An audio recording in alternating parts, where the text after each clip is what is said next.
शहबाज शरीफ अॼु लंडन मां अमरीका रवानो थींदो। अमरीकी गॾियल क़ौमुनि जे जनरल असेंबली इजलास में शिरकत कंदो। वज़ीर आज़म जे अमरीकी सदर जो बाइडन सां मुलाक़ात जो इम्कान। शहबाज शरीफ जो चवणु आहे त IMF जो आख़िरी प्रोग्राम हुजणु घुरिजे। इहा हक़ीक़ी कामयाबी आहे। वधीक वक़्तु ज़ाया करणु मुल्क ऐं क़ौम जे मुफ़ाद में नाहे। जनसल मैदान भरण जी कोशिश करण बदिरां अवाम जी मुआशी हालत बहितर करणी पवंदी। JY सरबराह मौलाना फजल रहमान चयो आहे त मुल्क में सियासी ऐं मुआशी इस्तेहकाम नाहे। KP जे वॾे वज़ीर जो ईंदड़ आचर ते मियां वाली में जलसो करण जो ऐलान। अली अमीन गंडापुर जो चवणु आहे त कूड़नि बयाननि सां अवाम खे बेवकूफ़ बणायो पियो वञे। रंडकुनि बावजूद लाहौर जलसे में अवाम जे वॾे अंग शिरकत कई। मियां वाली खां पोइ रावलपिंडी में जलसो थींदो। पंजाब सरकार ॿुधाए त कहिड़ी ॻाल्हि जी माफ़ी वठे।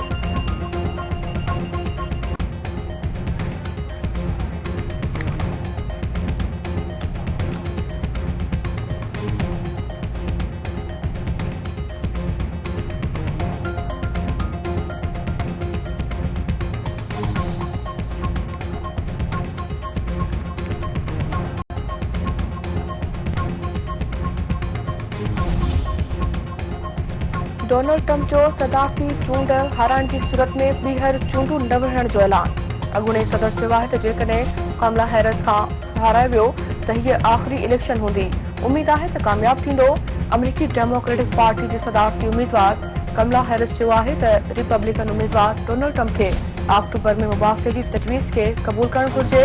वधीक हिकु मुबासो थियणु घुरिजे, पर मुख़ालिफ़ मुबासे खां बचण जा सबब ॻोल्हे रहियो आहे। बाकराणी जे ॻोठ हैदर बिरोही में पसंद जी शादी तां छेड़ो, भाउ भेण क़तल। संदसि अमड़ ज़ख़्मी, हथियारबंदनि गोलियूं हणी नदीम ऐं संदसि भेण फज़ीला खे क़तल करे छॾियो। गोली लॻण सबबि ख़ातून ज़ख़्मी, इस्पताल मुंतक़िल। इलाइक़े में ख़ौफ़िरास।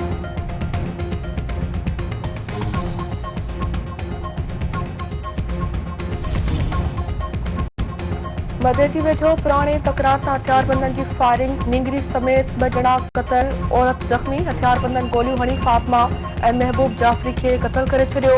फायरिंग में मसमात नूरा जाफ़री ज़ख़्मी थी पई। लाश ज़ख़्मी इस्पताल मुंतक़िल।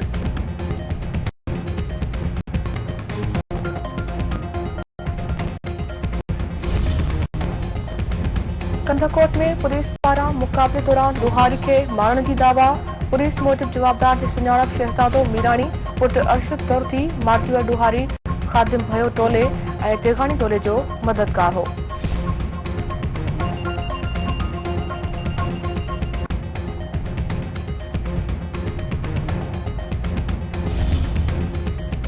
ऐं बने आकिल मां महीनो अॻु धाड़ेलनि हथां अगवा थियल नौजवान जे तशदुद ऐं तज़लील।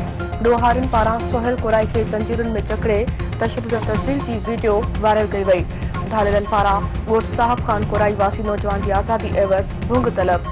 मोकल जे वारसनि जो चवणु आहे त हू ग़रीब आहिनि, भुंग भरण जेतिरी ताक़त न आहे। नौजवान खे बाज़ियाब करायो वञे।